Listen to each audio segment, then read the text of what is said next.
Y ahora sí, hoy vamos a dedicarnos a ejemplos de estructuras algebraicas. Sí, vamos a tratar de poner todos o la mayor cantidad de ejemplos posibles. Ayer ya estuvimos trabajando los números enteros y ya les había comentado las propiedades de los números enteros, ¿no? Eh, Antes de eso, el primer ejemplo que vamos a... Bueno, primero, antes de eso, vamos a retomar algunas definiciones. Entonces, nuestra primera definición para poder trabajar es, pues sea G y asterisco. Esto no era rojo. Bueno, ya que sea G asterisco, eh, un conjunto y una operación.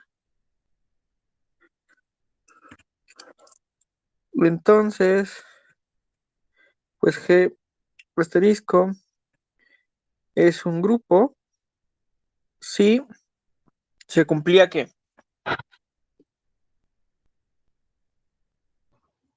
Asocia. Exactamente. ¿Qué más? ¿Tiene neutro? Exactamente, ¿no? Existe elemento neutro. Y por último, El inverso. exactamente, ¿no? Existe elemento inverso. Les aviso que esto, al ser una sesión de ejercicios, vamos a avanzar respecto a lo que ustedes me contesten. O sea, aquí sí van a tener que estar participando. Si no participan, nos vamos a quedar estancados en un ejercicio. Y entonces, cada vez que nosotros queramos probar que algo es un grupo, yo les dije que si él hablaba sin activar micrófono y no me creyeron. Pero total, eh, esto es para un grupo. Ya habíamos dicho que G asterisco es grupo abeliano, así que Conmuta. Sí, es conmutativo. exactamente, ¿no? Sí, el grupo con la operación conmuta. Entonces, a partir de esto, cada vez que nosotros nos digan, tenemos un grupo, va a cumplir las primeras tres propiedades. Si tenemos que probar que algo es un grupo, tenemos que probar las primeras tres propiedades, teniendo súper en cuenta que las cosas que estamos pidiendo es que esto sea una operación. ¿Sí? Entonces, tenemos también que probar que sí es una operación, que sí está bien definida. Si nos dicen, tomemos por operación esto, entonces ya estamos asumiendo que eso es una operación. Si nos están diciendo una función que cumple esto, entonces tenemos que probar que sí es una operación para ver que esté bien definida, para ver que sí es cerrada. O sea, justamente lo que buscamos es que nuestra operación sea cerrada. Así, pues vamos por el primer ejemplo. Lalo, tengo una duda. Sí, Decir que está bien definida es lo mismo decir que es cerrada, ¿verdad? sí. Sí, justamente cuando decimos que sea cerrada es que esté bien definida. O sea que para todos los elementos en mi conjunto G, si les aplicamos la operación, entonces vuelve a caer en G. Eso es lo que queremos. Ok, gracias. De nada. Entonces, nuestro primer ejemplo. Y aquí ya vamos a empezar fuertes. Sea f de x en x. ¿Este ya lo vimos? El de las funciones biyectivas.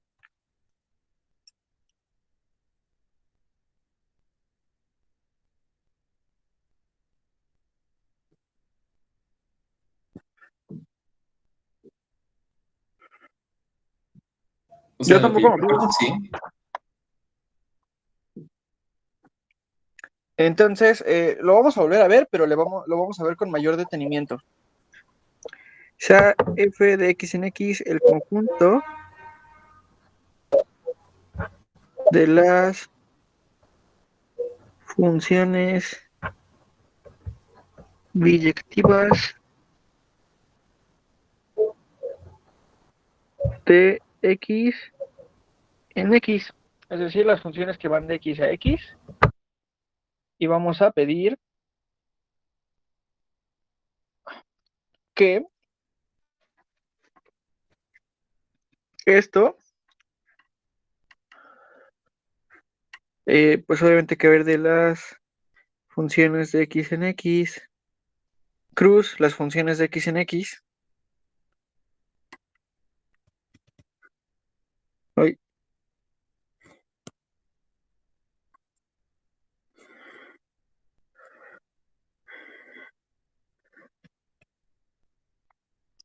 a las funciones de x en x, la composición definida, pues obviamente en el capítulo de funciones. Mi afirmación es que f de x en x con la composición es un grupo.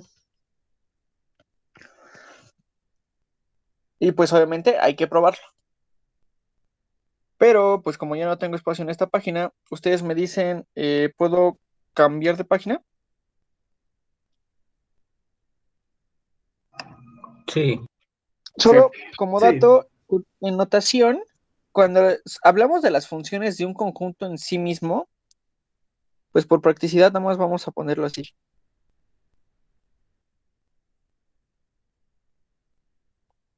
Sí, para no poner de x en x completo.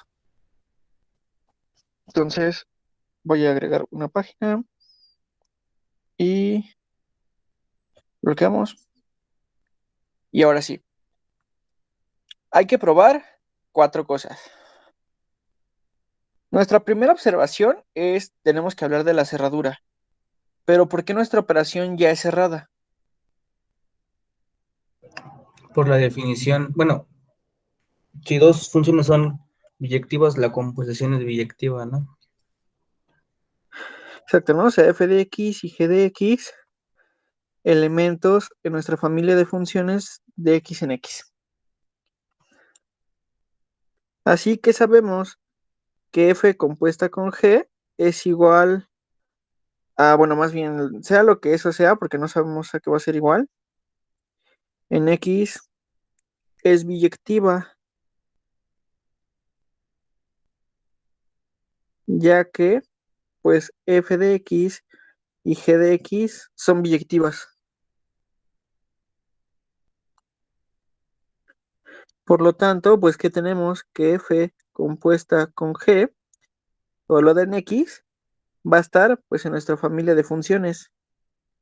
¿Están de acuerdo? Y por lo tanto, la operación es cerrada.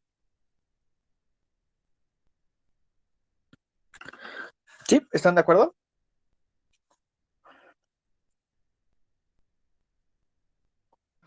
Sí. Ahora Sí, queremos ver sí. qué asocia.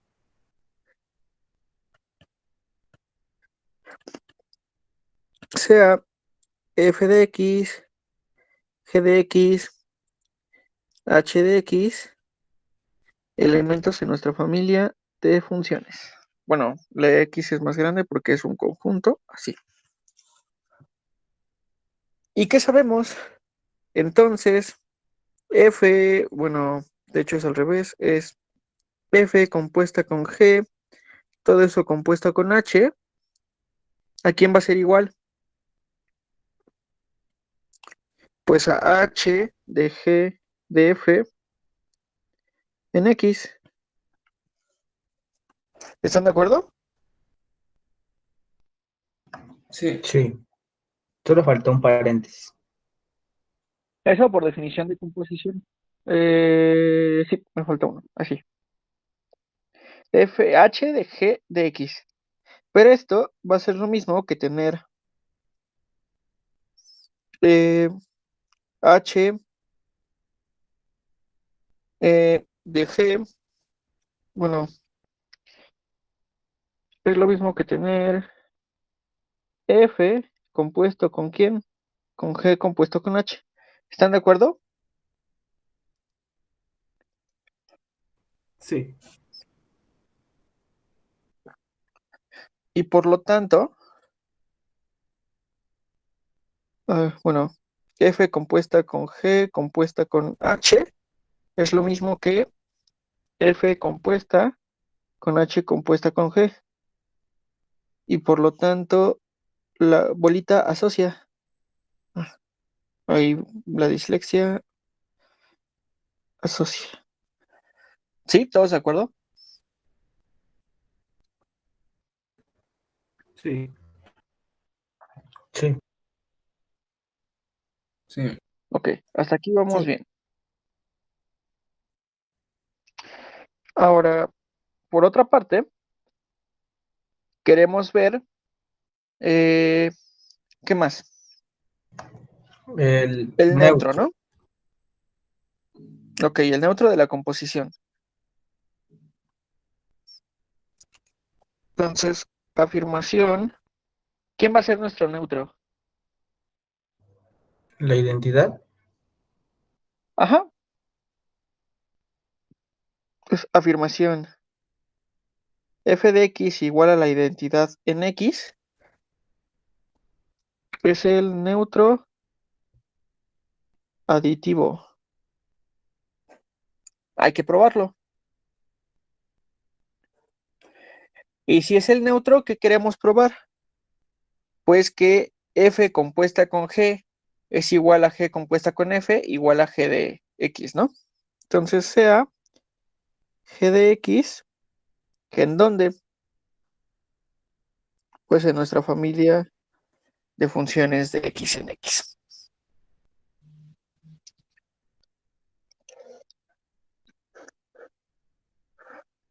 Así, tenemos que F compuesta con G de X va a ser igual a la identidad en X compuesta con G. Aquí es lo mismo si le quitamos esto así. Bueno, vamos a ponerlo bien. F compuesta con G va a ser igual a la identidad compuesta con G. Y por definición, sabemos que eso es igual a G de X.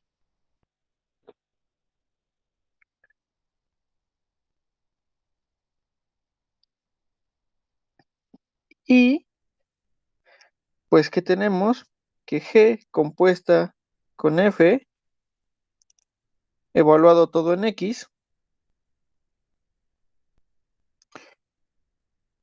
es G compuesto con la identidad en el conjunto X. Y eso también por definición, pues es G de X.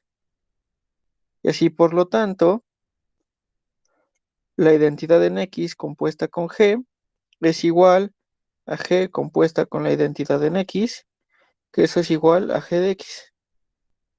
Y por lo tanto, la identidad en X es el neutro.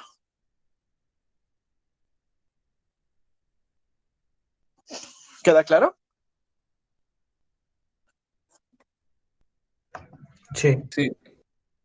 Y ahora vamos a probar, por último, que existe un elemento que va a ser el inverso para cualquier elemento distinto del neutro. Así, nuestro último punto es sea F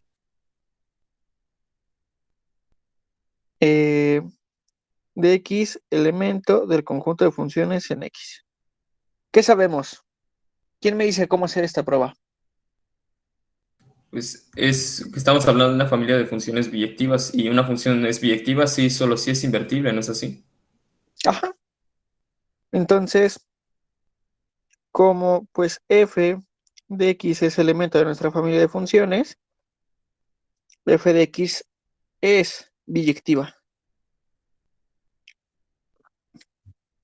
Y entonces existe F a la menos 1 en X, que también va a estar en la familia de funciones. ¿Esto por qué?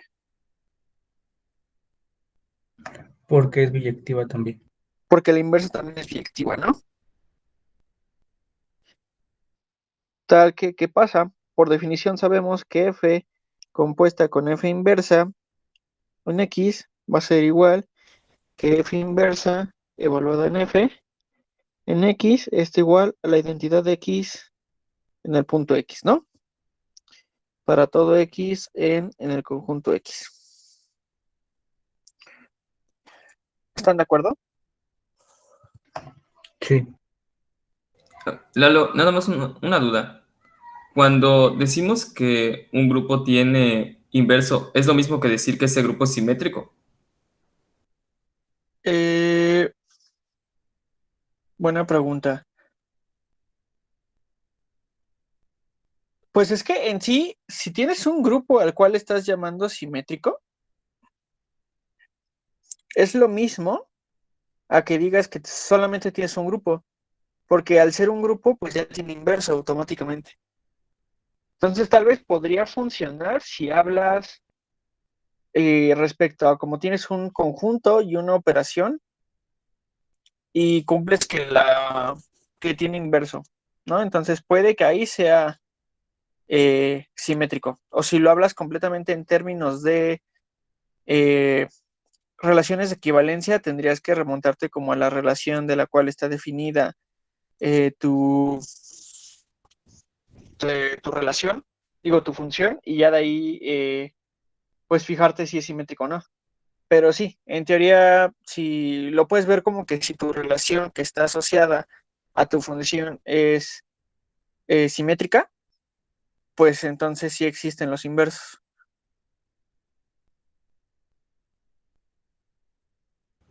Ok, sí, gracias, Lalo. De nada. ¿Y entonces qué podemos concluir? Pues con nuestra familia de funciones, con la operación composición, y tal, para vernos más nice, le vamos a poner, y la identidad en X es un grupo. Y les voy a hacer de nuevo la pregunta. ¿Es abeliano? ¿O para qué casos es abeliano? Lalo, yo tengo ¿No es una abeliano? pregunta. Creo que no es Ajá. abeliano porque la composición no conmuta. Entonces, ¿para qué casos Yo, será abeliano? yo creo, bueno, ayer estaba intentándolo y yo creo que solamente es abeliano si tiene eh, un, una F, como también tiene su inversa, y está la identidad, y ahí tenemos un grupo Oiga, abeliano, solamente en ese caso. ese ejercicio, ese sí se los va a dejar en la tarea. Entonces, no hay que hacer spoiler. Entonces, este ejercicio sí va a venir en la tarea. Lalo, yo tengo una pregunta ahí. Sí. Bueno, es de sobrenotación. Entonces, ¿es solo f de x o no habíamos puesto f de x, x? Les comenté al inicio que es lo mismo, que esto es lo mismo que tener, ahí puse la flecha al revés, que tener f de x en x. Como va del mismo Ah, conjunto en sí mismo, pues usualmente se suele escribir nada más con un conjunto para no hacerlo tan engorroso. ok. Ah, sí, es cierto. Olvidé eso. Bueno, gracias. Oye, No pasa David, nada. yo tengo otra duda. ¿Por qué la identidad ahora también forma parte de la estructura? No entiendo.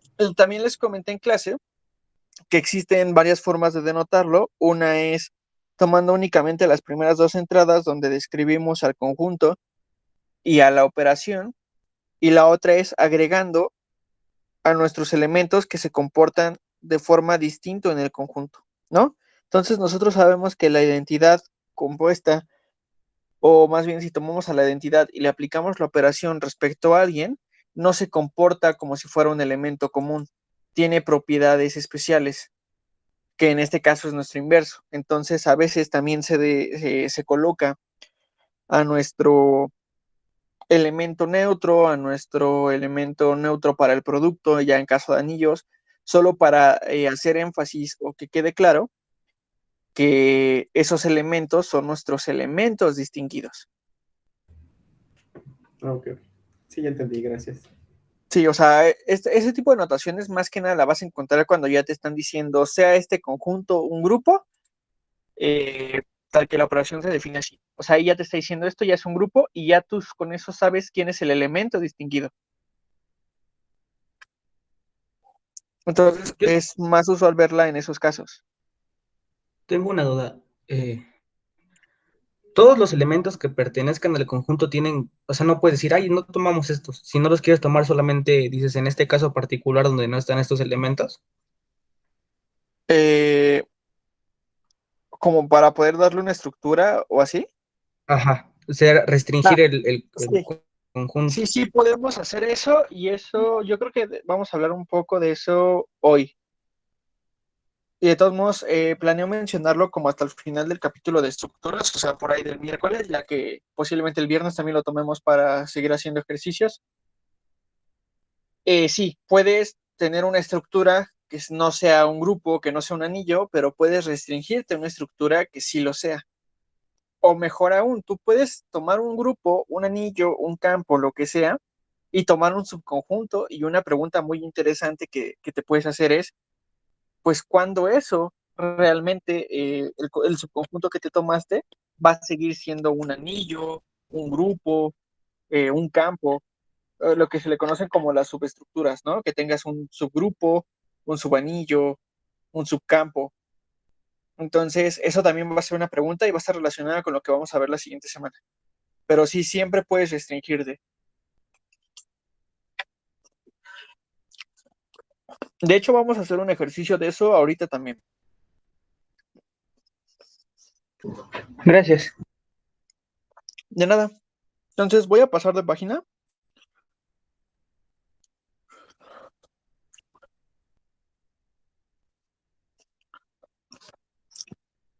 Y vamos a hacer nuestro siguiente ejercicio. Ahora sí no estoy viendo el chat, entonces si alguien tiene una pregunta en el chat, pues si alguien la puede leer, se los agradezco.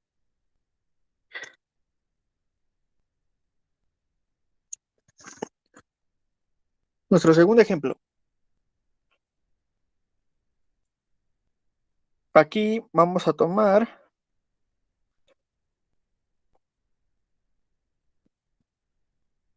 no me acuerdo si el ejemplo también lo escribí con verde.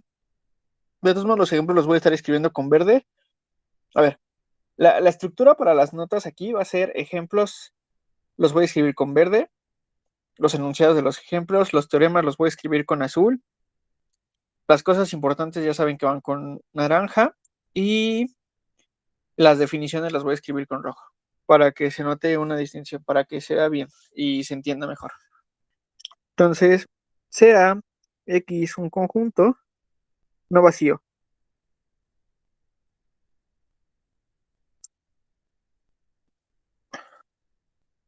Sea X un conjunto no vacío y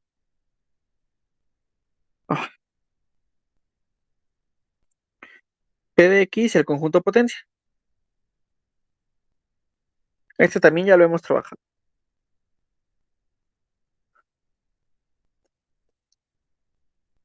Sea triangulito la diferencia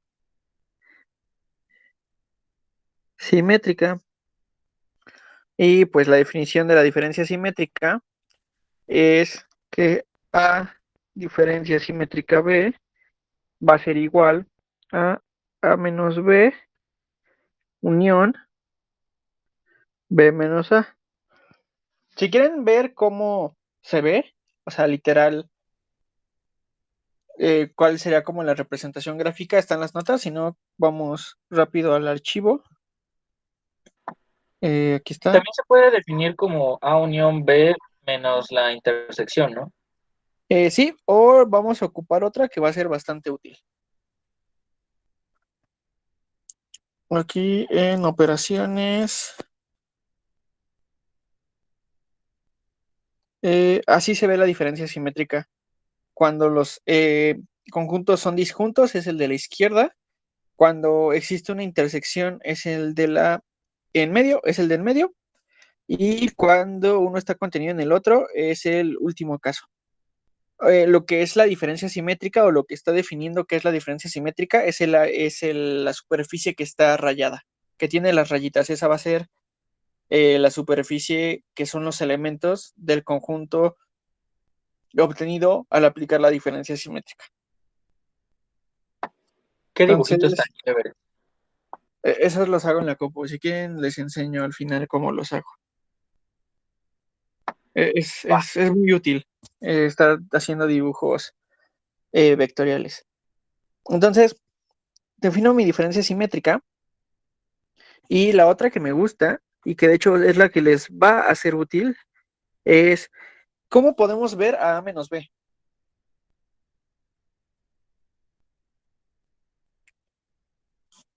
¿Cómo qué? A intersección de complemento de B. Exactamente, ¿no? A intersección B complemento, unión, B intersección A complemento. Esa va a ser la que les va a ser útil y la vamos a subrayar de naranja por esto. Entonces, ya definido eso, pues mi afirmación es que, ¿no es cierto?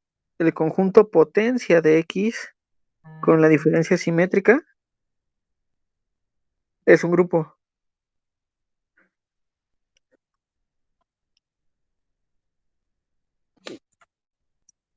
Y entonces, ¿qué pasa? Primero hay que ver que la diferencia simétrica es cerrada, ¿no? Pero pues es cerrada porque son conjuntos, toda operación entre conjuntos. Exactamente, ¿no? Exactamente, nosotros sabemos que, bueno, sí lo sabemos, que la operación de dos conjuntos siempre va a ser el subconjunto de la unión, ¿no? O sea, salvo que apliquemos, o sea, me refiero a operaciones binarias, es decir, unión, intersección, diferencia y la diferencia simétrica, vamos a tener que esto va a ser el subconjunto de A unión B. Y A unión B, pues va a ser el subconjunto ¿de quién? Pues del universo, de la Más allá, potencia. ¿no? Donde A y B son subconjuntos de X, entonces esto donde se queda contenido. O En más la bien esto potencia. va a ser, En el esto, ¿no? potencia de X, Esto va a ser elemento de la potencia de X. Ya que si A y B son subconjuntos, pues la unión va a seguir siendo un subconjunto de X y por lo tanto, eso va a ser elemento de la potencia. Y con esto podemos decir que la diferencia es cerrada. Bueno, vamos a escribirla de otra forma, por si se lo llegan a encontrar así en las notaciones. X, ¿no es cierto? Potencia de X. La potencia de X es cerrado bajo, pues, la diferencia simétrica. Sí, estamos diciendo que ese conjunto es cerrado bajo una operación. ¿Queda claro? sí. Entonces, creo que aquí ya pueden ver que toda esa teoría que vimos de conjuntos siempre va a estar en el momento, va a estar a la mano. Hay que probar la asociatividad. Asocia otra vez la dislexia. Asociatividad. Y pues eso va al lector. Y ahí es donde les digo que va a ser útil la definición que les subrayé. ¿Quién me dice por qué va a ser útil? Así a ojo de buen cubero. Sigo escribiendo en verde y nadie me dijo. La unión es asociativa, ¿no? La unión es asociativa. ¿Y qué más sabemos?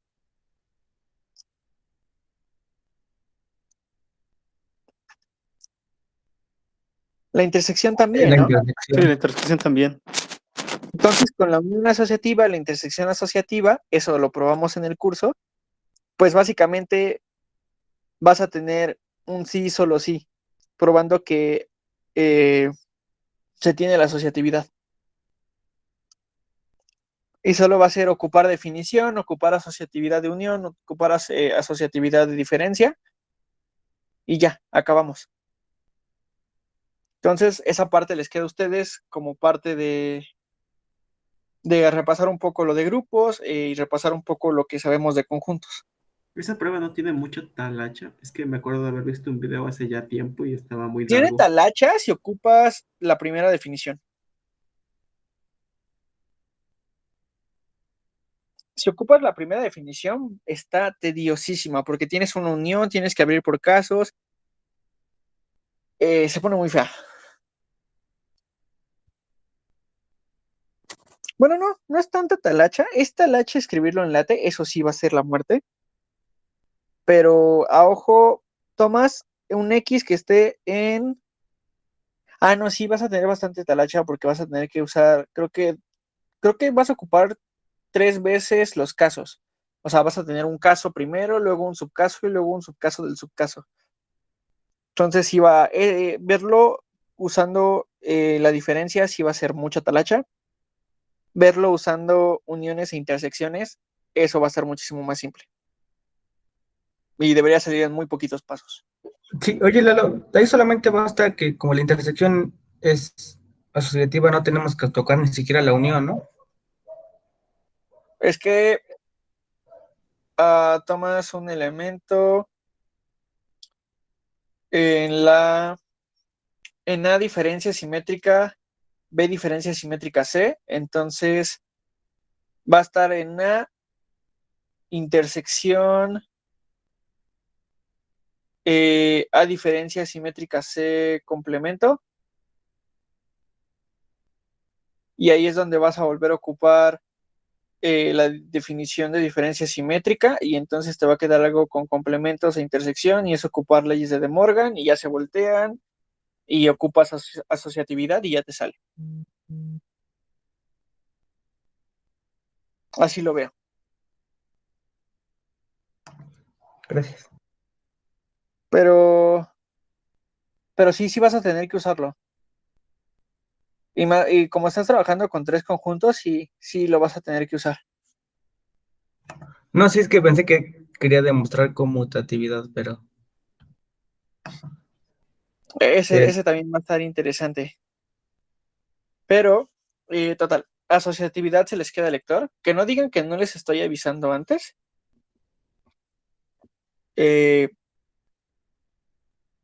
Y ahora sí, tenemos que probar el neutro, ¿no?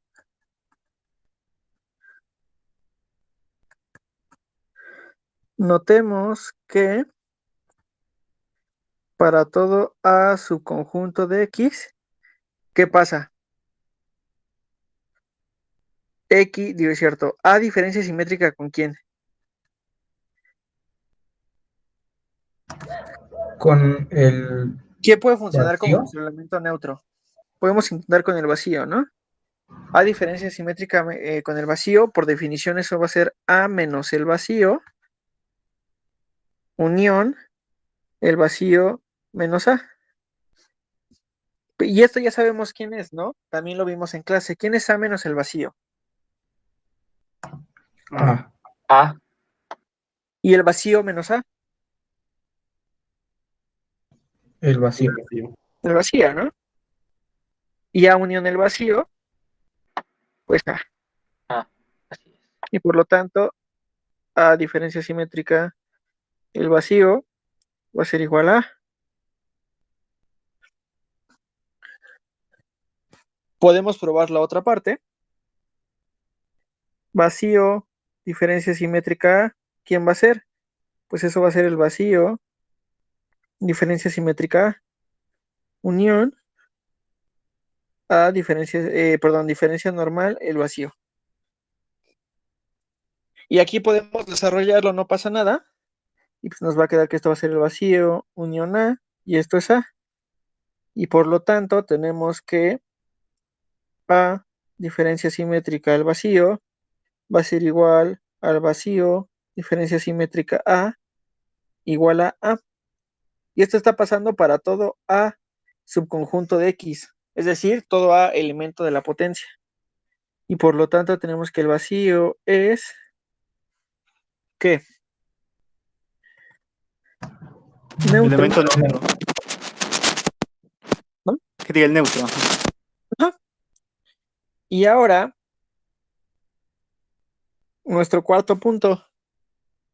¿Quién va a ser nuestro inverso? ¿A complemento? Ok, aquí opinan a complemento. ¿Quién da más? ¿Quién da menos? ¿Quién me dice?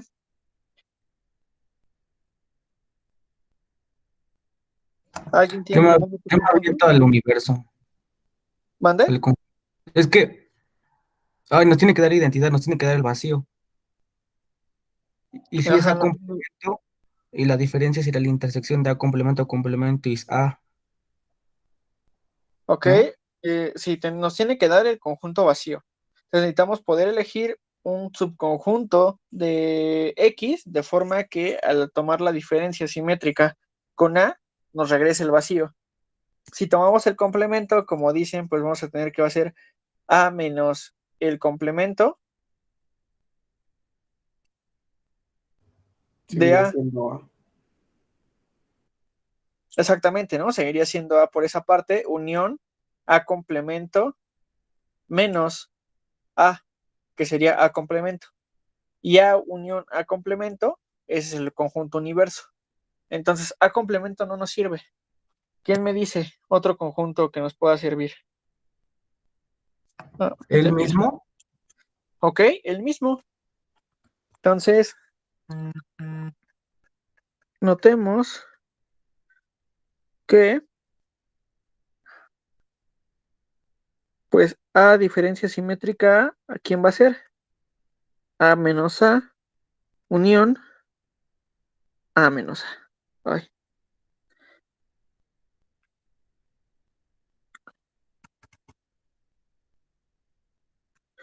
Y pues esto va a ser el vacío, unión el vacío, y esto sí nos va a dar el vacío. ¿Y qué podemos concluir de aquí? Pues que A es su propio inverso.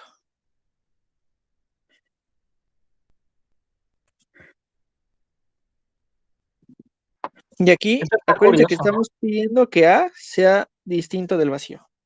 Sí, está bastante curioso que para la diferencia simétrica se tenga esta parte de aquí, ¿no? Que un elemento sea su propio inverso. el vacío menos el vacío, ¿qué es?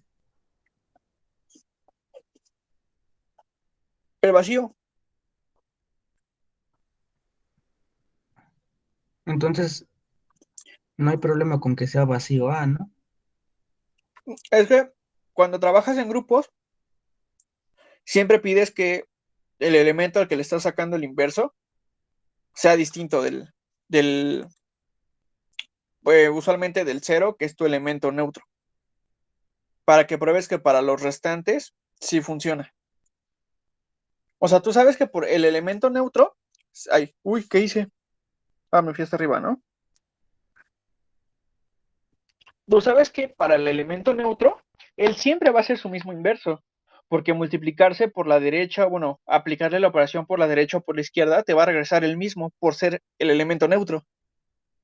Entonces, lo que nos importa es tomar aquellos conjuntos que no son el elemento neutro, en este caso el vacío, y ver que para ellos también existe. No es como que Ah, nos ok. dé problema el hecho de decir es que el conjunto es vacío, sino queremos ver que para aquellos subconjuntos que no son vacíos, se cumple. Sí, ya.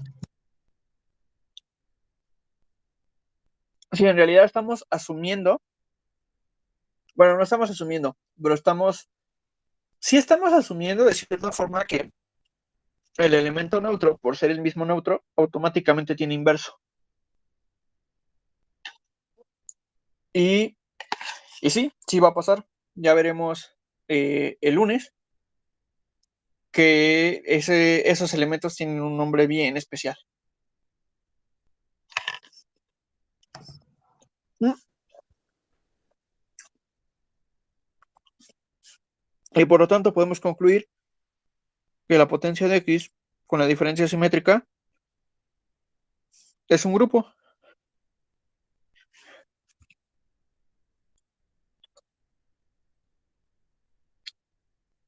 ¿Todos de acuerdo? Sí. Sí. Sí.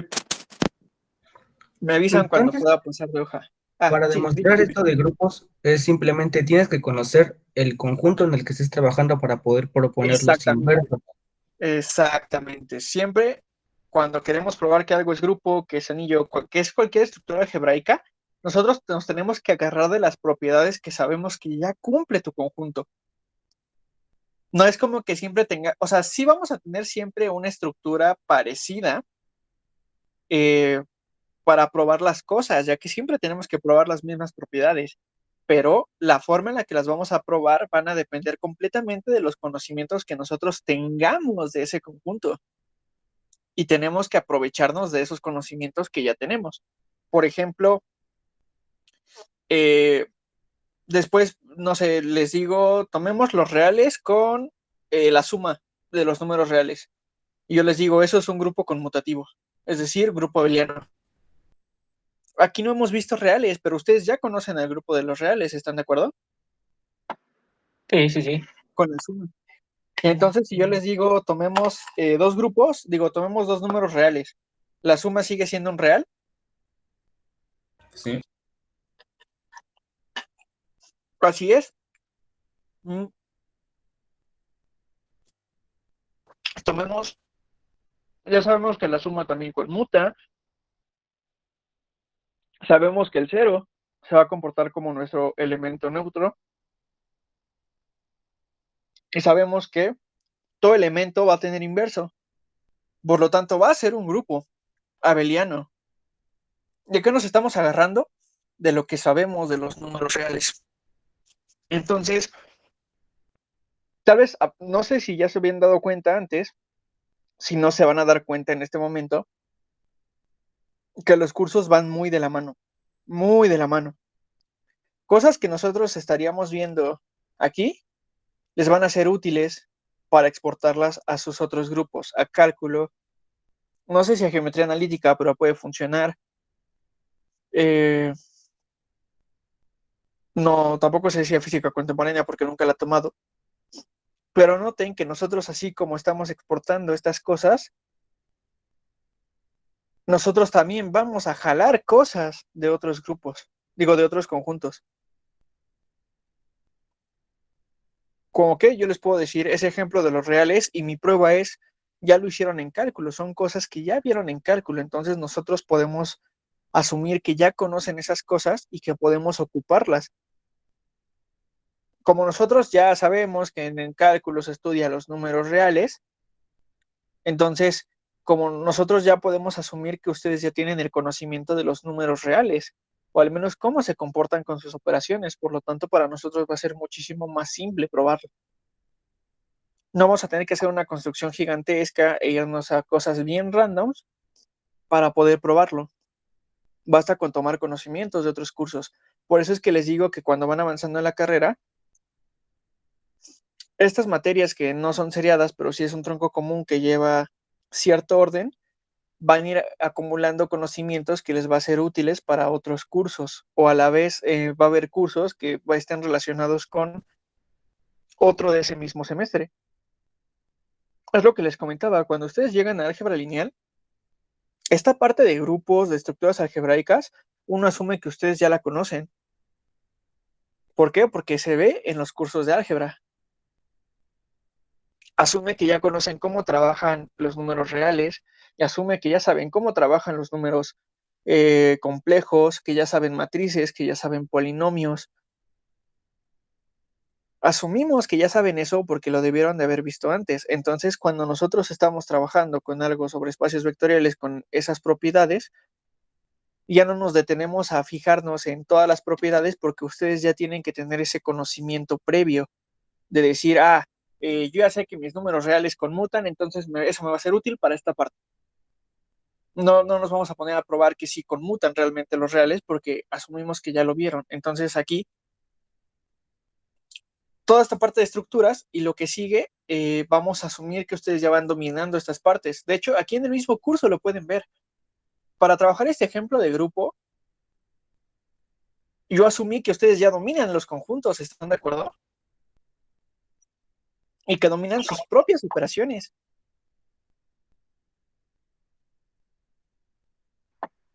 Cierto.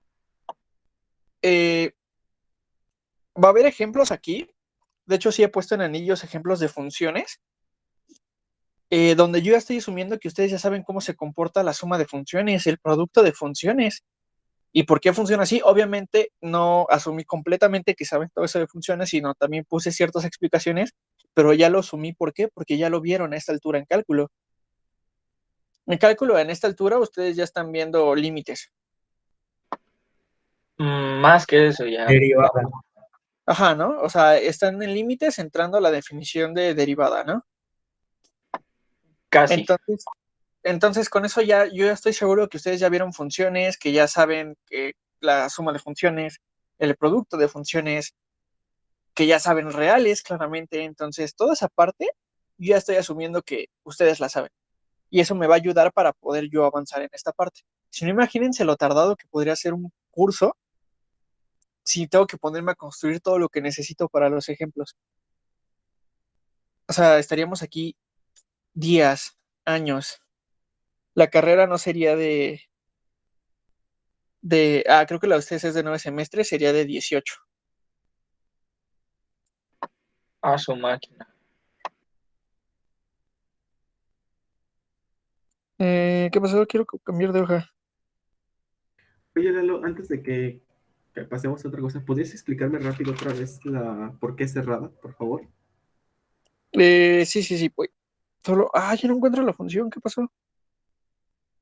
Creo que se apagó el lápiz. Es cerrada porque lo sabemos intuitivamente que si tomamos cualesquiera dos conjuntos y les aplicamos, bueno, tomamos un conjunto y dos subconjuntos de ese conjunto. Si le aplicamos una operación binaria, el conjunto resultante va a ser un subconjunto de la unión. Porque la unión es el conjunto más grande que se puede obtener. Entonces, como estamos construyendo nuestros conjuntos a partir de operaciones que ya sabemos que si tomamos A diferencia B con B subconjunto de A, el resultado va a ser subconjunto de A. A unión B, el resultado va a ser subconjunto de A unión B. A intersección B, el resultado va a ser subconjunto de A, subconjunto de B y a la vez subconjunto de A unión B. Y creo que ya, bueno, y la diferencia simétrica va a ser A menos B, que eso es subconjunto de A, B menos A, que eso es subconjunto de B, y a la vez va a ser subconjunto de A unión B. Entonces tenemos que la diferencia simétrica de A con B va a ser subconjunto de A unión B, pero A unión B a la vez es un subconjunto de X. Y al ser un subconjunto de X, entonces también va a ser un elemento de la potencia. Y entonces estamos viendo que realmente si tomamos dos elementos de la potencia y les aplicamos la operación, sigue siendo un elemento de la potencia. Y entonces por eso tenemos que la potencia es cerrada bajo la diferencia simétrica. Ok, sí, entonces pues decimos que A unión B pues es subconjunto porque así se construyó, o sea, sabemos que A es subconjunto de X. Exactamente. Ok, sí, gracias. De nada. Entonces, ya pasó una hora. ¿Quieren descanso? O sea, yo planeo estar otra hora aquí, pero, bueno, planeo hacer dos cosas más. Vamos a probar un pequeño lema que nos va a ser muy útil. Y para cerrar con broche de oro, no voy a poner todos los ejemplos que tengo en las notas, pero quiero que veamos, o no sé, ustedes quieran ver el grupo diédrico, que es el grupo de simetrías del cuadrado. Es el que vamos a trabajar. Sí. Entonces, ¿quieren descanso o lo hacemos así como vamos? Yo digo que de una vez. Pues sí, de una vez. Sí, de una vez. Simón, Los ya de demás una sí vez. dicen, ay, no, derivadas, qué asco. Nunca me han gustado. Entonces, a ver, primero tengo que pasar de hoja y no me deja agregar una hoja. No aparecía la opción de agregar hojas. Bueno, es que también vas con Joel, o sea, Joel, híjole, ya hablaremos de eso en otro día donde nos esté grabando la clase. Vamos a poner un pequeño lema.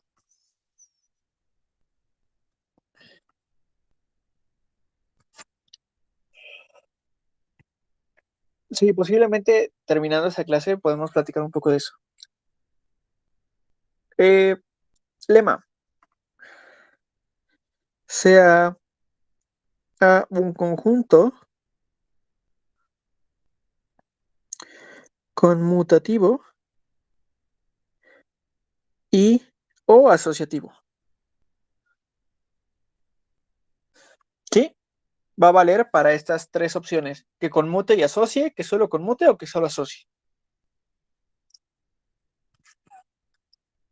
Pues esto siempre bajo una operación definida, ¿no? Bajo, pues mi operación asterisco.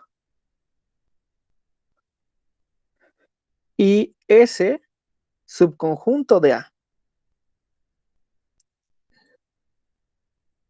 Entonces, S es conmutativo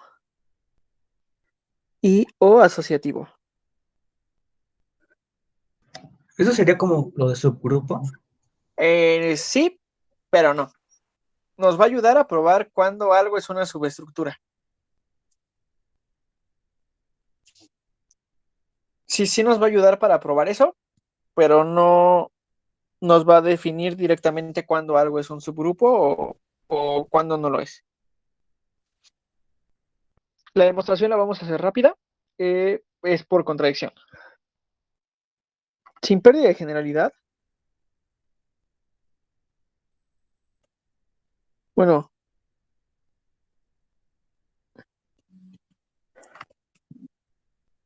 supongamos que A mayúscula, es conmutativo. La prueba va a ser exactamente igual si asumimos que es asociativo, salvo pues los valorcitos, ¿no? Que le vamos a dar. Entonces, sea X y Y elementos de S con S subconjunto de A. Y S no conmutativo. Lalo, antes del supongamos, ¿qué dice? Demostración. Aquí, SPG sin pérdida de generalidad. Ok, ok. Sí. Carlos me comentó algo sobre eso. Ok, vale, gracias. Sí, es como que vamos a hacer este caso, pero este caso es completamente análogo a todos los casos posibles que se nos pueden dar. Entonces, nos reducimos a hacer uno que sea como el más fácil e intuitivo y los demás van a ser iguales para no hacerlo tan engorroso. O sea, se ocupa más que nada para eso, para tratar de que las pruebas no sean tan engorrosas. Vale, gracias. Bueno, entonces eso se pone al principio de la prueba. Ajá. Bueno, puedes poner X cosas y después decir, no sé, te puedo decir, sea X un conjunto tal que el iésimo elemento cumple tal propiedad, con I entre 1 y N, ¿no? Y yo te puedo decir, sin pérdida de generalidad, supongamos que el elemento I igual a 1 es el que cumple esas propiedades. Entonces yo estoy diciendo, pues me estoy jalando, puede que no sea el 1, pero si el 1 no es, entonces me fijo cuál es y lo cambio por el 1. Y de esa forma como que lo hacemos más fácil con el 1 para que no sea tan engorroso en vez de estar trabajando con un elemento iésimo que sí lo cumple. O sea, en esos casos es donde se suele ocupar el simple de la generalidad, ¿no? Donde tienes algo muy grande y tienes solo una cosa que te cumple X propiedad, entonces siempre te jalas ese elemento que cumple X propiedad distinto a los demás al inicio para hacerlo más fácil. Y entonces, sin pérdida de generalidad, supongamos que es conmutativo, si es asociativo, ya les digo, es lo mismo, y si es conmutativo y asociativo, pues van a tener que hacer esta prueba y también la otra que es análoga de la asociatividad. Y ese no conmutativo. Como no es conmutativo, entonces X asterisco Y es distinto de Y asterisco X, ¿están de acuerdo? Pero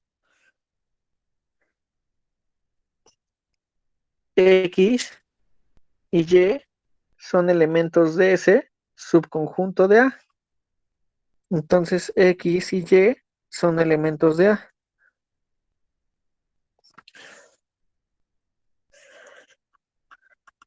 Y como X asterisco Y es distinto de Y asterisco X, podemos concluir que A no conmuta. Contradicción, ¿no?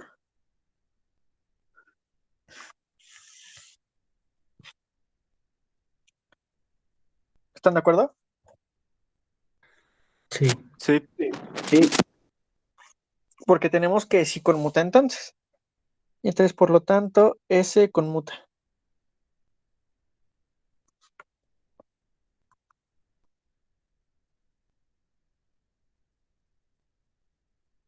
Y ya, la prueba para ver que asocia es exactamente igual. Solo que vamos a tomar 3 elementos y así acabamos esta parte. Y ahora sí, lo que la gente espera.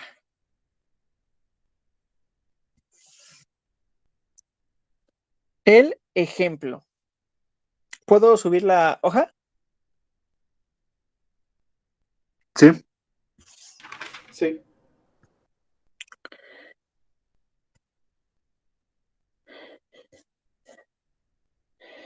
Y aquí sí vamos a trabajarlo todo con verde porque si no voy a aventar toda la hoja con verde.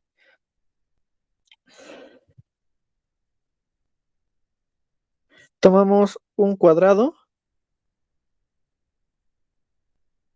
y sus simetrías. Sé que no todos saben cuáles son sus simetrías, entonces las vamos a describir aquí. Vamos a dibujar un cuadrado. Ay, Dios. Bueno, lo que sí puedo dibujar bien es la línea, o espero que pueda dibujar bien, es esta de aquí. No, ni esa dibujé bien. No sé si puedo hacer líneas rectas aquí. ¿Puedo dibujar un cuadrado como tal?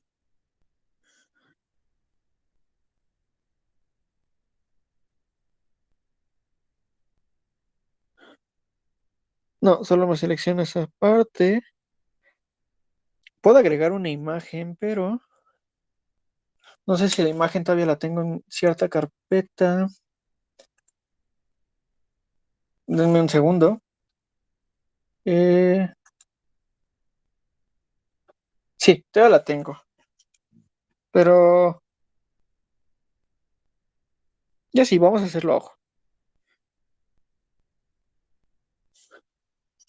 Vamos a dibujar mi plano cartesiano. Qué fea línea. Retroceder.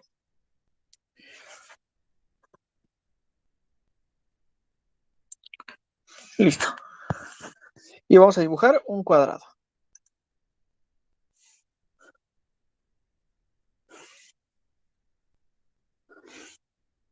Admitan lo feo que me quedó. Ahorita lo arreglamos.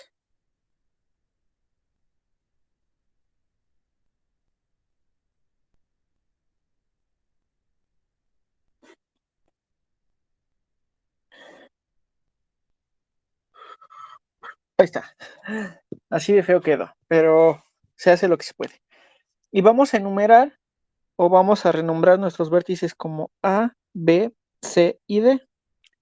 Las simetrías del cuadrado son aquellas transformaciones rígidas, es decir, rotaciones, aquellas que no deforman el plano, como las rotaciones a partir de un punto, las reflexiones, las translaciones y los pasos, que esos no los ven en analítica, pero ya después lo sabrán qué es, de forma que mandan un vértice en otro. Entonces siempre vamos a pedir que bajo una de estas transformaciones los vértices vayan a dar a más vértices. Creo que la maestra nos hizo algunos dibujos con respecto a eso en una clase. Entonces, yo también les hice el dibujito bien hecho. En en las notas, ¿qué vamos a hacer aquí? ¿Qué transformaciones sí nos mandan vértices en vértices? Pues uno pueden ser las rotaciones, ¿no? Podemos rotar de aquí a acá, rotando pi medios. Este va a ser nuestro origen. Y nos va a mandar a B. B lo va a mandar a C. C lo va a mandar a D. Y D lo va a mandar a A. Entonces estamos mandando vértices a vértices. Entonces en este caso vamos a tener las rotaciones. No es la única rotación, ¿están de acuerdo? Podemos rotar en múltiplos de pi medios, es decir, pi medios, pi, 3 pi medios y 2pi. ¿Pero quién es 2pi? Si rotamos 2pi, ¿cómo queda? Exactamente igual, ¿no? Exactamente, ¿no? Es lo mismo. Solo le dimos la vuelta a todo el cuadrado y todo quedó en su lugar. Y otra transformación que vamos a poder usar es, vamos a ocupar, bueno, vamos a hacer otro color. Un morado. Por aquí así.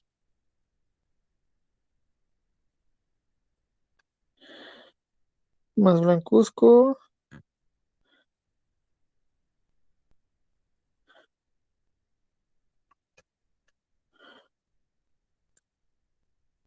Ese me gusta. Vamos a tener reflexiones sobre quién. Sobre mi eje X.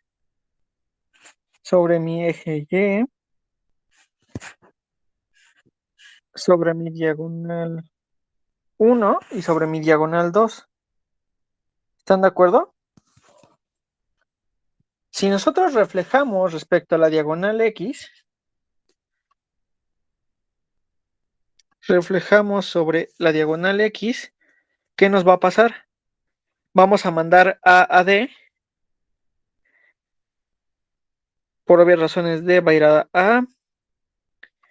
Vamos a mandar B a C. Y pues C va a ir a dar a B. Entonces también estamos mandando vértices en vértices. Y aquí también vamos a tener estas 4. Entonces vamos a tener las reflexiones. Pues sobre quién, sobre la diagonal, sobre la diagonal X, la diagonal Y. Bueno, más bien es sobre eje X, sobre eje Y, sobre nuestra diagonal 1 y sobre nuestra diagonal 2. ¿Están de acuerdo?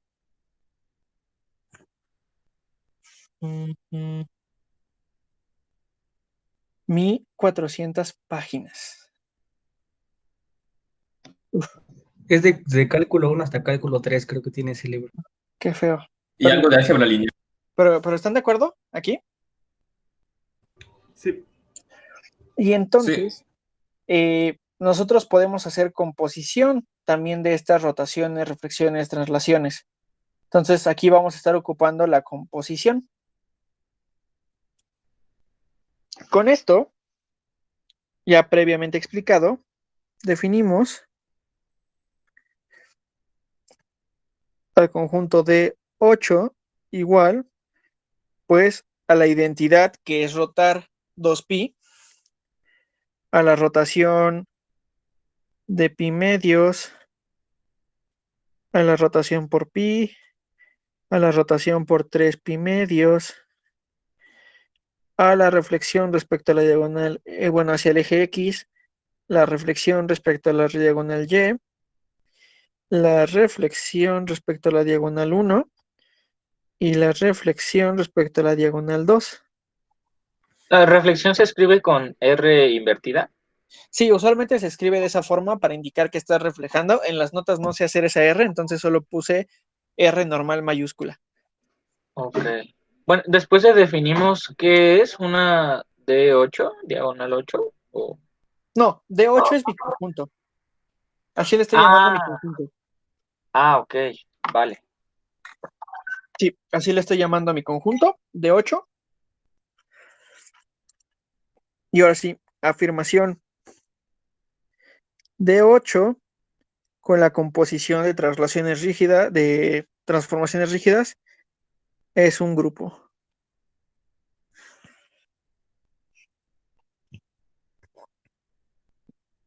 Demostración. Por geometría analítica, es que fíjense que remontamos a lo que sabemos. 1, por geometría analítica,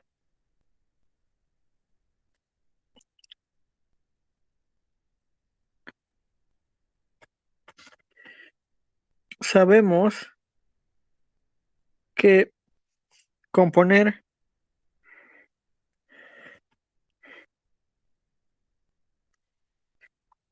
transformaciones rígidas es una transformación rígida.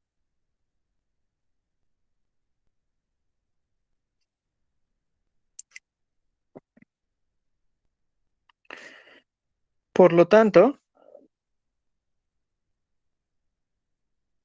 D8 es cerrado bajo la composición de transformaciones rígidas. ¿Sí? En geometría analítica, de las primeras cosas que se ven es que si tomamos cualesquiera dos transformaciones rígidas, ya les comenté, rotaciones, traslaciones y reflexiones en el plano euclidiano, que es donde estamos trabajando, componer una con otra va a seguir siendo una transformación rígida. De hecho, es cerrado bajo transformaciones rígidas o bajo composición. Ajá, ¿no? Entonces, Pero, o sea, es cerrado bajo transformaciones rígidas o bajo composición. ajá, exactamente, ¿no? Bueno, es lo Porque mismo. justamente pedir que sea cerrado bajo transformaciones rígidas es pedir que no te deforme el plano o que sea un isomorfismo entre el plano bajo esa función. O es decir, que sea una función biyectiva a grandes rasgos. Entonces, justo nuestras transformaciones ya sabemos que no deforman el plano. Si tomamos una y le aplicamos otra después, pues va a seguir sin deformar el plano. Y de esa forma vamos a mantener que es una transformación rígida. De todos modos, en las notas lo explico un poco más. Les comento que... no es cierto, no lo comento más. Nos quedamos con esa parte. A mí no me quedó muy claro, entonces, ¿es cerrada D8 bajo qué operación? Bajo la composición. No, claramente no voy a dejar tarea del grupo diédrico de nada. O sea, son cosas que no debería estarles enseñando, pero se las enseño porque es un grupo muy bonito y porque les interesaba conocer el grupo de simetrías. Por eso lo estamos haciendo fuera de la hora de clase. O sea, se supone que en geometría analítica ya debemos haber visto transformaciones rígidas. Ajá. Y si En apenas geometría estamos analítica. viendo la recta. Entonces, tienes un profesor muy chafa de geometría analítica. Au. Ok. Sí, es que era lo que les comentaba antes, o sea, como que, o sea, existe un programa que te dice tienes que ver estas cosas, y más cuando es tronco común porque esperas que todos salgan con lo mismo, o esperas que todos salgan con los mismos complementos. Digo, sí, con todos los conocimientos, perdón. Y usualmente lo que se ve es que trabajan con la recta, tienen que trabajar con las transformaciones rígidas, porque después ven cónicas. Y ya que ven cónicas, después ven cónicas, y les aplican estas transformaciones rígidas, ¿no? Que es cuando ya se pone bien feo, que tienes una cónica que tiene términos cruzados en su ecuación y es porque tiene, o le fue aplicada una rotación y tienes que ver cómo quitarla y todo eso, pero por eso ya sabes cómo funcionan las rotaciones, las traslaciones. Se ve ya cuando entras al plano euclidiano.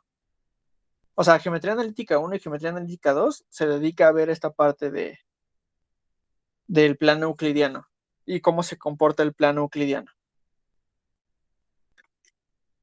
Pero sí, o sea, básicamente una transformación rígida es una función de R2 en R2, tal que no deforma el plano, no lo aplasta, no lo alarga, no lo hace más grande o lo hace más pequeño, entre comillas. Y entonces las rotaciones, las traslaciones y todo esto lo que va a hacer es que van a ser transformaciones rígidas porque no van a modificar nada de esa estructura. Y entonces aplicar una transformación, pues te va a dejar el plano fijo, bueno, fijo en, hablando de estructura, y volverle a aplicar una transformación rígida lo va a dejar de nuevo fijo, por lo tanto la composición de transformaciones rígidas va a seguir siendo una transformación rígida, a grandes rasgos, ¿no? No quiero entrar en más detalles de eso porque justamente eso es el tema de otro curso. Lo que sí vamos a hablar es que la asociatividad. ¿Por qué ya tenemos la asociatividad? La composición asocia, ¿no? Exactamente, ¿no?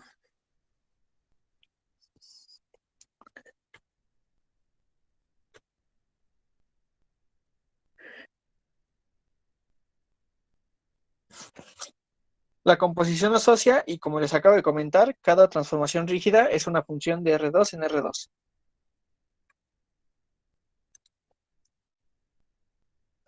Entonces ya, tenemos la asociatividad, hay que ver cómo funciona el elemento neutro. ¿A quién proponemos como nuestro elemento neutro? Yo tengo el libro en físico de que el de álgebra y trigonometría con geometría analítica, el de Shokowski, lo compré en la prepa hace mucho tiempo. Pero total, ¿quién va a ser nuestro elemento neutro? La rotación en 2pi. Exacto, ¿no? Que pues vendría siendo la identidad.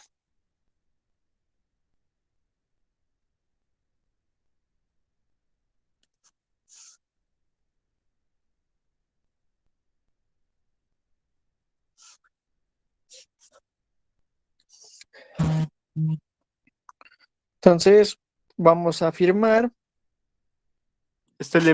No alcancé a copiar lo anterior. Ah, voy.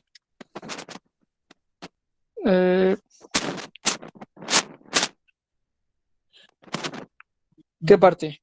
Lo último, lo de hasta abajo. Esta parte de aquí. Sí. Ajá, sí, solamente es eso, de que es asociativa. Gracias. De nada, me avisan.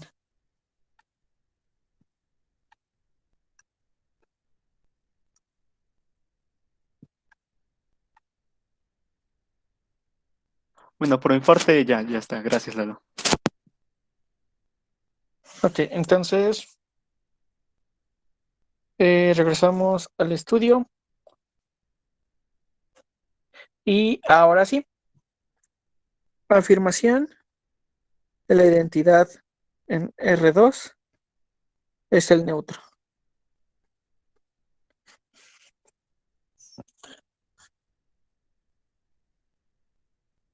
Hay que probar que funciona como neutro. Por lo tanto, hay que ver que funciona para las rotaciones y hay que ver que funciona para las traslaciones.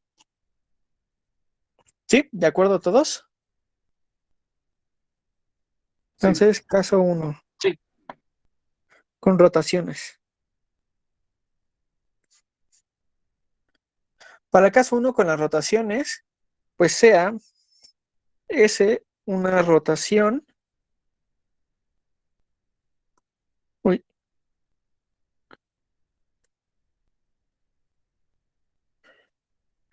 Con ángulo teta. Con teta entre, bueno, desde, lo voy a escribir aquí abajo, elemento del conjunto que tiene a pi medios, a pi y a 3 pi medios. Sí, que son las tres posibles rotaciones. Ahora, por geometría analítica, sabemos que si rotamos con ángulo teta y a esto le componemos, bueno, Si rotamos primero con un ángulo phi y lo componemos con una rotación en ángulo teta, esto va a ser una rotación, pues, de la suma de los ángulos, ¿no? ¿Sí? Primero rotamos sobre phi, todo con el mismo centro que es el origen. Y luego sobre ese mismo centro rotamos sobre teta, pues va a ser lo mismo que rotar phi más teta. ¿De acuerdo? No lo sabía, pero ahora gracias a ti sí. Ok. Ok, vamos a poner nuestro cuadrado. Y supongamos que primero rotamos a partir de nuestro centro phi veces. Y también sabemos que tenemos nuestra rotación sobre sobre el origen también, que rota teta veces. Y entonces, si rotamos primero phi y luego teta, pues va a ser lo mismo que rotar phi más teta, ¿están de acuerdo? Ok, sí, sí, sí. Entonces, primero rotamos hasta phi y luego rotamos teta. Esta es la Pero composición. Primero llegamos a este punto y luego hasta este punto. Pero eso es justamente, pues, phi más teta. ¿Alguien me iba a decir algo? sí, entonces esa suma pues tendría que conmutar, ¿no? Para se llega al mismo punto. Sí, en ese caso, la suma aquí, la composición conmuta. Ok, vale, gracias. Y así vamos a tener que la identidad en R2, pues eso lo podemos ver como una rotación por 0 grados. Que eso va a ser igual a una rotación por 2pi, por 4pi, por múltiplos de 2pi. Pero lo vamos a hacer fácil. Rotación 0 grados. Entonces, tomamos la rotación en 0 grados, la componemos con la rotación en teta. Con teta puede ser 2pi, pi o 3pi medios. ¿Sí? ¿De acuerdo? Y esto por definición va a ser la rotación de 0 más teta, que esto va a ser la rotación en teta.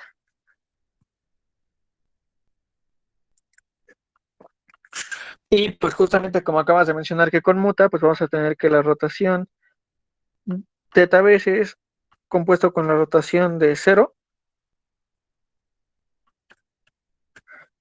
es igual a la rotación pues de teta más 0, que eso es igual a la rotación en teta.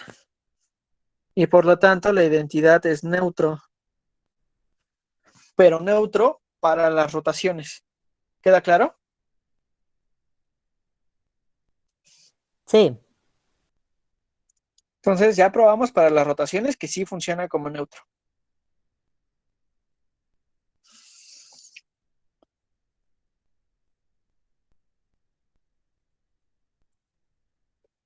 Ahora, Pero eso es identidad en R2 como lo habías puesto antes. sí, siempre me voy a referir a la identidad en nuestro conjunto R2. Ok. Escribiste 0 como 2pi como 0, ¿verdad? Sí, sí, trabajé a 2pi, o sea que la rotación de 2pi es igual a la rotación de 0 grados.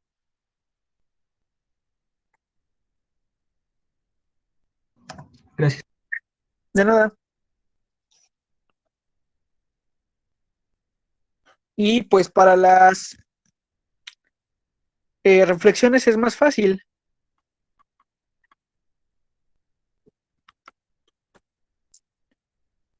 ¿Por qué? Porque sea S una reflexión. Y aquí les digo, tomamos una reflexión, reflejamos, nos va a dar el resultado de la reflexión y a eso le aplicamos la identidad.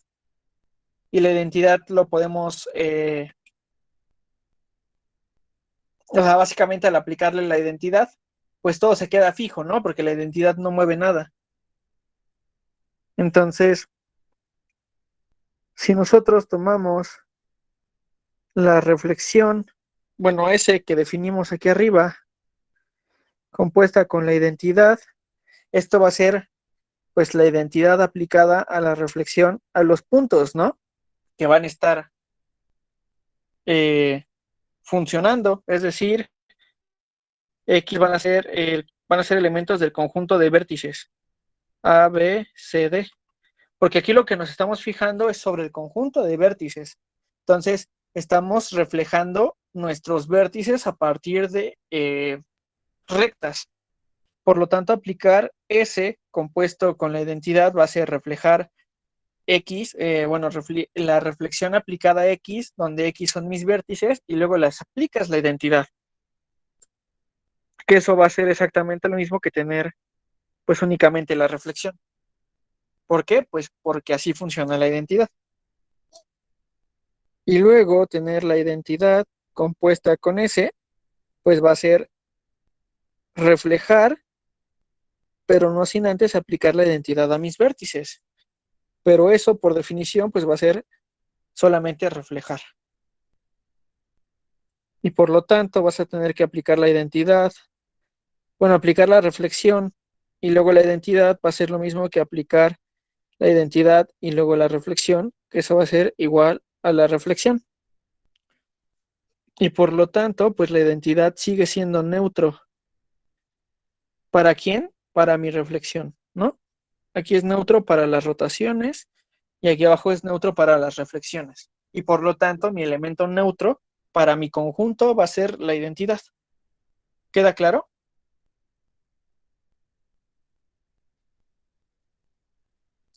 Sí. Aquí, como estamos ocupando geometría euclidiana, que sí es geometría que podemos ver, casi todos se lo pueden imaginar, ¿no? Y eso va a hacer como que las cosas queden más, o que quede más claro. Y nos falta una operación. Bueno, más bien nos falta probar una cosa, que es los inversos. Y de nuevo hay que abordarlo por casos. Caso 1, para las reflexiones, las rotaciones.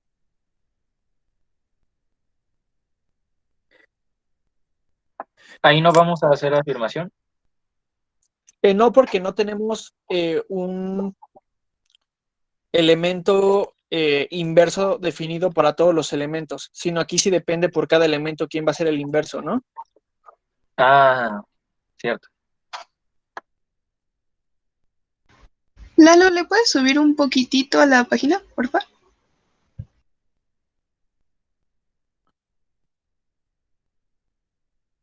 Ay. Ah, ¿dónde era? Aquí.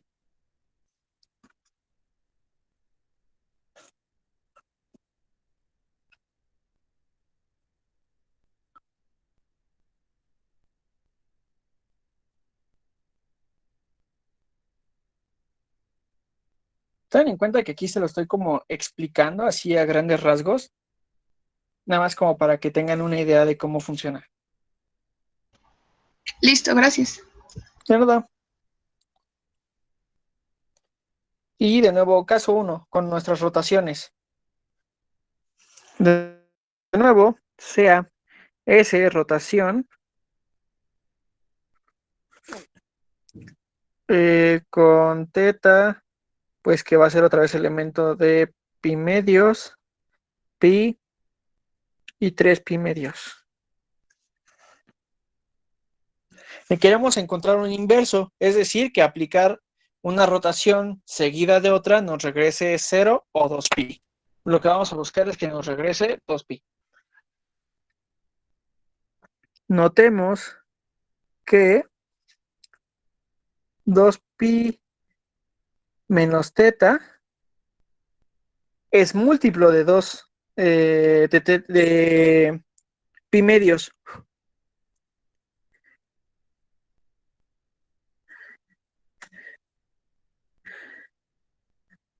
¿Por qué? Porque tenemos 3 resultados posibles, ¿no? Que nos quede 3 pi medios si le restamos pi medios, que nos quede pi si le restamos pi,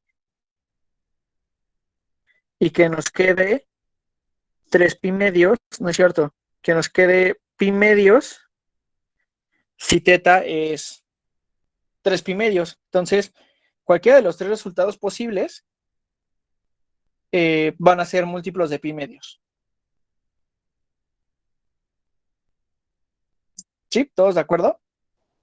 Sí, entonces el inverso sería lo que le hace falta al ángulo para la vuelta completa, ¿no? Pero es que no me acuerdo cómo se llama. Exactamente, ¿no? Y lo mejor de todo es que con esto estamos afirmando sea R de 2pi menos teta una rotación, y lo mejor de esto es que esta misma rotación que estamos definiendo sí es un elemento de D8.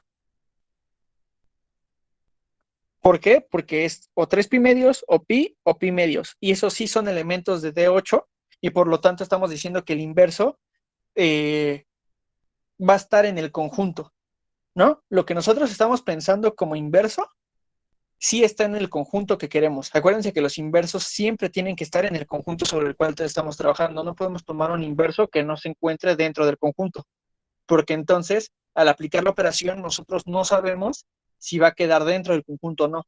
¿Por qué? Porque es cerrada para nuestro conjunto. No sabemos si va a ser cerrada para lo que está fuera de él. Y con esto,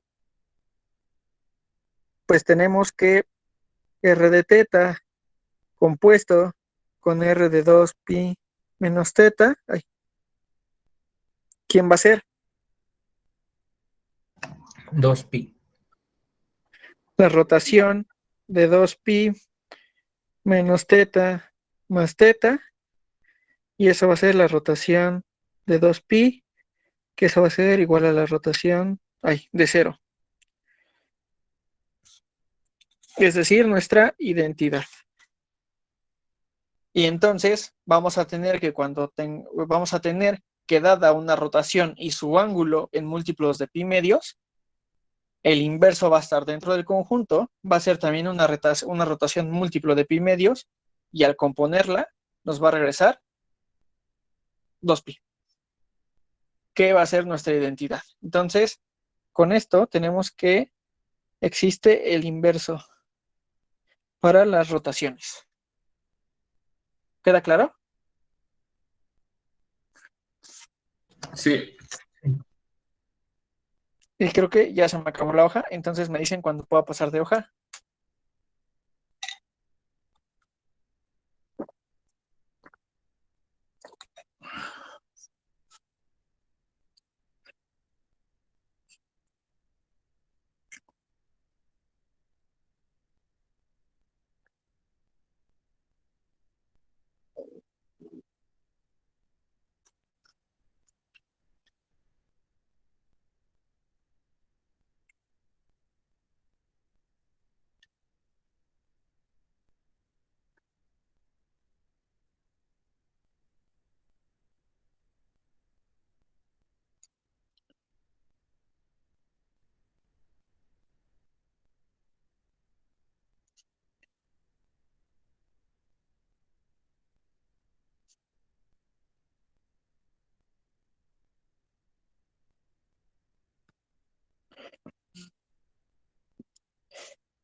Y con esto ya solo nos falta construir los inversos para las reflexiones. ¿A alguien se le ocurre cuál puede ser el inverso?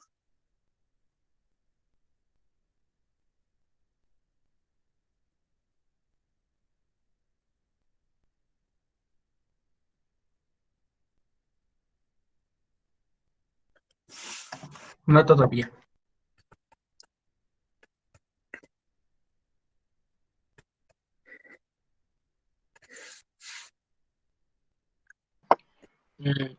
¿Él mismo? Ajá, ¿no? Sea ese una reflexión. Entonces, o vamos a reflejar respecto al eje X, respecto al eje Y, la primera diagonal o mi segunda diagonal. Y así, nosotros reflejamos respecto a X. Entonces, A va a dar a B y B va a dar a A. Si volvemos a reflejar respecto a X, B va a dar a bueno, más bien A va a dar a donde ahora está B y B va a dar a donde ahora está A. Pero como B estaba en el lugar de A va a dar a A. Y como A está en el lugar de B, B va a dar al lugar de B. Es decir, donde empezaron.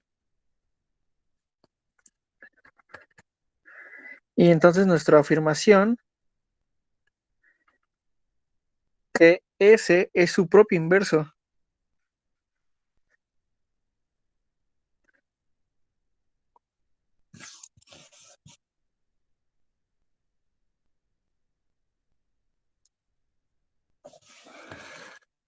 Y tomamos X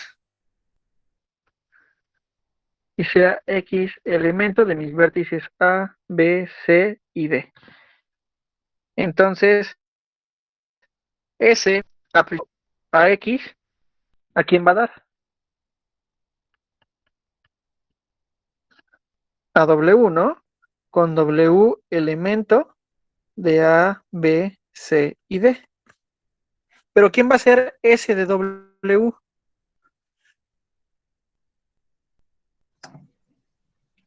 X. X, ¿no? Porque seguimos aplicando la misma reflexión.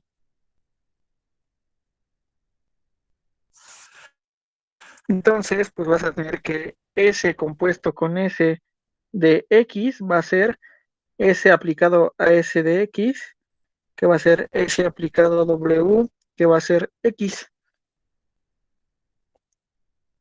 Y es decir que S compuesto con S aplicado a X va a ser la identidad aplicada a X. Y por lo tanto, S compuesto con S va a ser la identidad.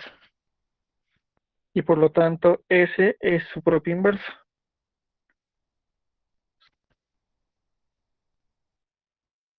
¿Queda claro? Sí. Sí.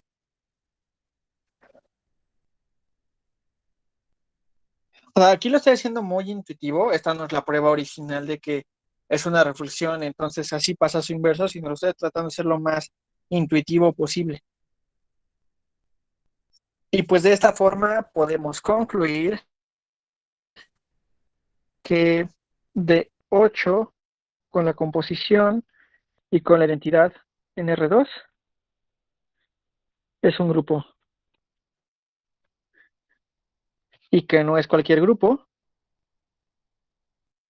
sino tiene un nombre súper chévere. Grupo diédrico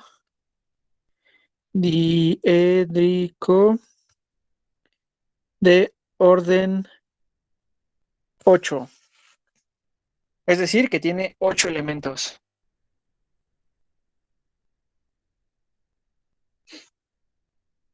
Y esto lo van a poder generalizar a cualquier polígono, de forma que D2N con la composición y con la identidad en R2 es grupo.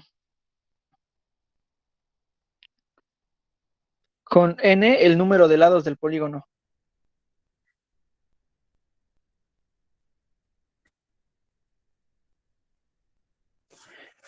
Entonces por eso aquí es de 8, porque es de 2 por 4, que va a ser 8.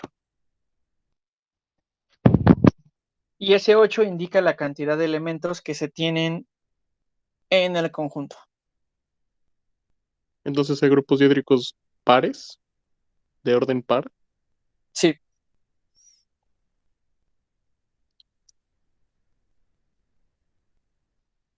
¿Y existen grupos diédricos de orden impar?